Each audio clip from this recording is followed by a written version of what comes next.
सबका जय मसीह की।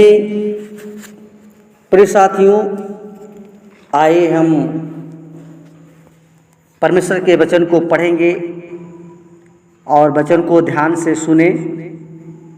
दूसरा इतिहास 7 अध्याय उसका 11 पद लिखा है, यूं सुलेमान यहोवा के भवन और राजभवन को बना चुका और यहोवा के भवन में और अपने भवन में जो कुछ उसने बनाना चाहा उसमें उसका मनोरथ पूरा हुआ।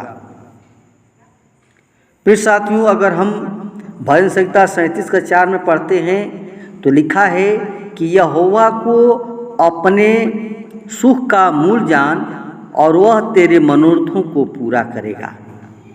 प्रियो, परमेश्वर हमारी हर मनोरथों को पूरा करता है, जैसे कि राजा सुलेमान के मनोरथ को पूरा किया। प्रिय साथियों, राजा दाऊद अपने शासन काल में युद्ध के कारण अपने मनोरथ को पूरा नहीं कर पाया, लेकिन उसी का पुत्र सुलेमान राजा अपने शासन काल में अपने पिता के मनोरथ को पूरा कर पाया। और दाऊद ने अपने पुत्र से कहा था कि मेरे पुत्र, मेरी बड़ी लालसा थी कि मैं स्वयं अपने परमेश्वर यहोवा के नाम का एक भवन बनाऊं, किंतु मैं इस मनोरथ को पूरा कर न सका। परंतु यहोवा का वचन मेरे पास पहुंचा कि देख, तुझसे एक पुत्र उत्पन्न होगा जो शांति प्रिय होगा और मैं उसे चारों ओर के सब शत्रुओं से शांति दूंगा, क्योंकि उसका नाम सुलेमान होगा और उसके दिनों में इस्राएल को शांति और चैन दूंगा।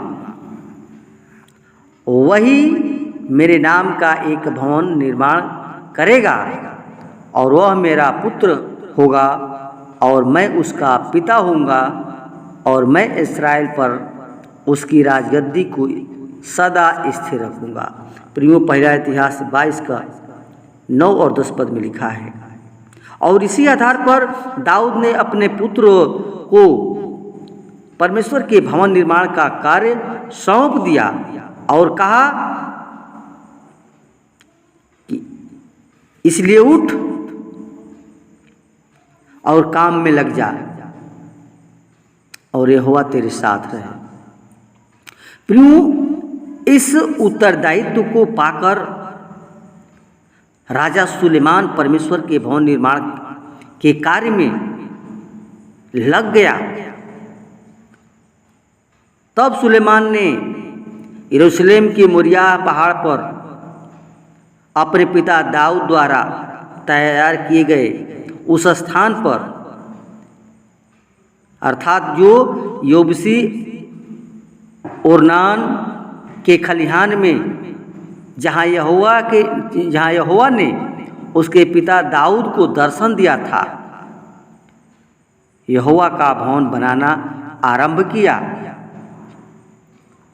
और सुलेमान ने परमेश्वर का जो भवन बनाया था वो मंदिर के अंदर के पत्थर का सब कार्य नक्काशीदार लकड़ी से ढांपा गया था और उस पर चोखा सोना मढ़ा हुआ था। और उस कार्य को करने के लिए एक निपुण कुशल कारीगर को सोर के राजा हुराम से मंगवाया था।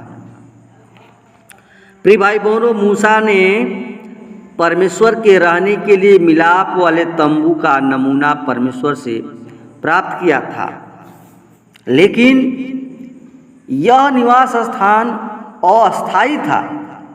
लेकिन दाऊद चाहता था कि वह परमेश्वर के लिए एक अस्थायी भवन का निर्माण करे। इसलिए यह कार्य सुलेमान ने उसी मिलाप वाले तंबू के आधार पर उसके भीतरी नमूने पर परमेश्वर का भवन बनाया, जो बनाने में 7 वर्ष का समय लगा।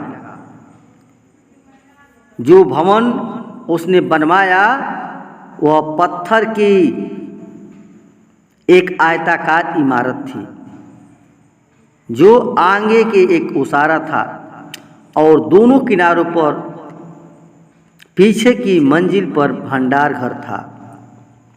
और मंदिर का मुख्य भाग 2 कमरों में बट गया था। सामने का बड़ा कमरा पवित्र स्थान कहलाता था और पीछे का छोटा जो कमरा था वो महापवित्र स्थान कहलाता था। उसमें वाचा का संदूक रखा गया था और उसमें परम पवित्र स्थान में 2 तरासे हुए करूब बनाए। ये करूब वाचा के संदूक के रक्षा के प्रतीक थे।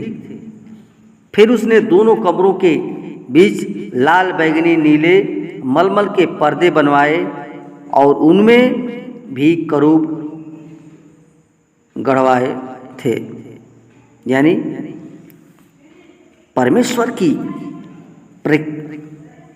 प्रतीकात्मक उपस्थिति में जाने से पर्दा रोकता था और द्वार पर एक जोड़ा दरवाजा और सोने की जंजीर लटकी हुई थी।